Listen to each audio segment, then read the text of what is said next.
कर दे। हम स्टार्ट करेंगे अपनी इंग्लिश की सीरीज, ठीक है। हाँ, हम बेसिक इंग्लिश स्टार्ट करेंगे। सबसे पहले बेसिक इंग्लिश में हम जो सीखते हैं ट्रांसलेशन सीखते हैं। ट्रांसलेशन में हम जब भी स्टार्टअप करते हैं तो हम डायरेक्ट अपने सिंपल प्रेजेंट टेंस के टाइप पर आ जाते हैं, है ना, और जानते हैं कि भाई किस तरीके से हमें ट्रांसलेट करना है टेंसेस को, ठीक है। बट हम सबसे पहले ये नहीं पढ़ते कि टेंस में रिक्वायरमेंट किस चीज की होती है। हम पहले टेंस को समझते नहीं है कि आखिर हम यूज कर रहे हैं। तो जैसे हम हिंदी में बोल रहे हैं कि वह एक लड़का है, तो हम उसमें ये पता नहीं है हमें उसमें ही यानी कि लड़के के लिए तो यूज होगा ही, है ना। तो हमें ये नहीं पता कि हम सब्जेक्ट को कहाँ रखेंगे, प्रेडिकेट कौन सा है, ऑब्जेक्ट क्या है, वर्ब कहाँ लगेगी, है ना, जेंडर कहाँ पे लग रहा है। We don't know about it any part of speech, we don't know about it any part of the sentence, but we noted only sentence and translation the formula of the sentence. बस हमें इस पे focus करना होता है, हम फिर उसमें सीखने लग जाते हैं। बट इससे क्या होता है, हमारे साथ में कुछ प्रॉब्लम्स क्रिएट होनी शुरू होती है। जैसे कि हम सिर्फ क्या करते हैं, फॉर्मूला लर्न करते हैं और अपना लर्न करने के बाद उसे ट्रांसलेट करना शुरू कर देते हैं। बट हमें ये नहीं पता होता कि सीक्वेंसली हमें किस तरीके से तैयारी करनी है, सीक्वेंसली हमें किस तरीके से ट्रांसलेशन करना है। सो फर्स्टली हम क्या करेंगे, टेंस सीखेंगे। टेंस में क्या सीखेंगे, उसमें टेंस में सबसे पहले हमें सीखना है कि रिक्वायरमेंट क्या है, ठीक है। हमें टेंस में सीखना है कि रिक्वायरमेंट क्या है टेंस की। सो फर्स्ट ऑफ ऑल हमारे पास जो पूरा सेंटेंस होता है उसमें दो रिक्वायरमेंट होती है, पहला सब्जेक्ट और दूसरा ऑब्जेक्ट यानी कि प्रेडिकेट, ठीक है। पहला सब्जेक्ट, दूसरा प्रेडिकेट। सब्जेक्ट होता है जिसके बारे में बात की जाए, प्रेडिकेट होता है जो बात की जाए। जैसे मैं बात करती हूँ क्या, Shyam plays with me, Shyam मेरे साथ खेलता है, तो सब्जेक्ट क्या है, शाम के बारे में बात हो रही है, तो शाम हो गया सब्जेक्ट। प्रेडिकेट क्या है, जो खेलता है, यानी कि प्रेडिकेट यानी कि ऑब्जेक्ट, ठीक है। तो Ram very peaceful and honest, Ram क्या है, बहुत पीसफुल है और ऑनेस्ट है, तो यानी कि सब्जेक्ट क्या हो गया, राम, और ऑब्जेक्ट क्या हो गया, वेरी पीसफुल एंड ऑनेस्ट, ठीक है, यानी कि प्रेडिकेट क्या हो गया ये, ठीक है। अब बात आते हैं सब्जेक्ट पे। पहले सीखेंगे सब्जेक्ट कितने टाइप के होते हैं, कितने तरीके से सब्जेक्ट का प्रयोग कर सकते हैं, किसको क्या बोला जाता है। सब्जेक्ट में सबसे पहले बात करेंगे जेंडर की। किसकी बात करेंगे, जेंडर की। जेंडर हमारे होते हैं 4 टाइप के। कौन से होते हैं, 4 टाइप के। कौन से, मेल, फीमेल, तो हमें पता है ना, मेल क्या होता है, फीमेल क्या होता है, हमें पता है। न्यूट्रल जेंडर होता है नीदर मेल और नॉट फीमेल, यानी कि ना तो वो क्या है, मेल है, ना ही वो फीमेल है। जैसे कि नॉन लिविंग थिंग्स है, चेयर है, टेबल है, ठीक है, क्लोथ्स है, वो चीजें हो सकती हैं, वो पेन हो सकता है, वो बोर्ड हो सकता है, वो न्यूट्रल जेंडर है। कॉमन जेंडर क्या है, कॉमन जेंडर है आपका ईदर मेल और फीमेल, यानी कि या तो वो मेल है या फिर वो फीमेल है, ठीक है। तो ईदर मेल और फीमेल, ठीक है। न्यूट्रल में, ठीक है, ईदर मेल और फीमेल में जैसे एग्जांपल पुलिस, टीचर, डॉक्टर, कोई भी any other profession, that's called a common gender, ठीक है।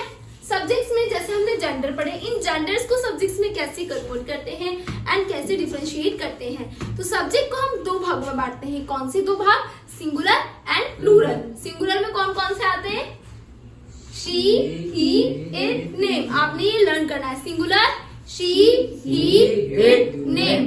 Plural I, you, we, they, ठीक है। तो singular and plural. Object, object यानी कि प्रेडिकेट के बारे में बात हो रही है कि प्रेडिकेट में क्या क्या आता है, ठीक है।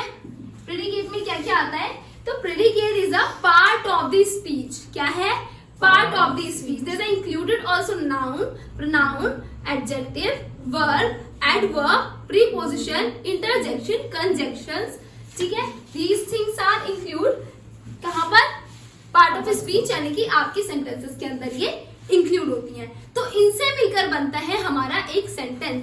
सब्जेक्ट, प्रेडिकेट, सब्जेक्ट में gender and part of speech, नहीं, gender and singular and plural, यानी कि सब्जेक्ट के टाइप, ठीक है। शी मतलब होता है वह लड़की, ही मतलब होता है वह लड़का, आई मतलब होता है मैं, यू मतलब होता है तुम, और वी मतलब होता है हम, ठीक है। क्या होता है वी का मतलब, हम, ठीक है। दिस मतलब होता है यह। अगर मैं बोल रही हूँ कि दिस इज अ डस्टर, ये क्या है, दिस इज अ डस्टर, मेरे पास है, मुझे दिख रहा है, मैं बोल रही हूँ दिस इज अ डस्टर, मैं आपसे इंट्रोड्यूस करा रही हूँ इसको। बट अगर ये मेरे से थोड़ी सी इतनी दूर है और मैं बोलूं, दिस नहीं बोलूंगी, मैं क्या बोलूंगी, that is a duster, that is a duster. जैसे मैं बोलूं what is this, it means ये क्या है, ठीक है। एंड वो वहां पर कुछ है, मैं बोलती हूँ व्हाट इज दैट, मतलब वो क्या है, राइट।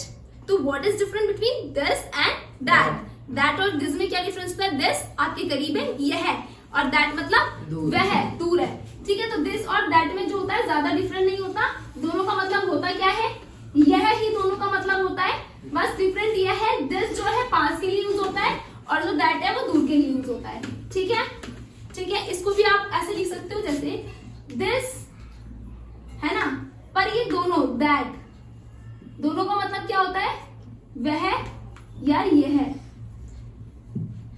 ठीक है, ये होता है ये है, ठीक है। पर दोनों ही सिंगुलर में यूज होते हैं किसी सिंगुलर चीज को बोलने के लिए, ठीक है। एक मार्कर है, मैं बोलूंगी this is a marker, this is marker, मैं आपको बता रही हूँ दिस इज मार्कर, बट ये मार्कर मेरे से थोड़ा दूर है, वहां रखा हुआ है, मैं बोलूंगी दैट इज मार्कर, ठीक है। बट अगर बात आ जाए मेरे पास बहुत सारे मार्कर हैं, है ना, और मेरे पास में है, इट मीन्स दीज की जगह प्लूरल में अगर आप लगाओगे तो क्या लगाओगे, दीज लगाओगे।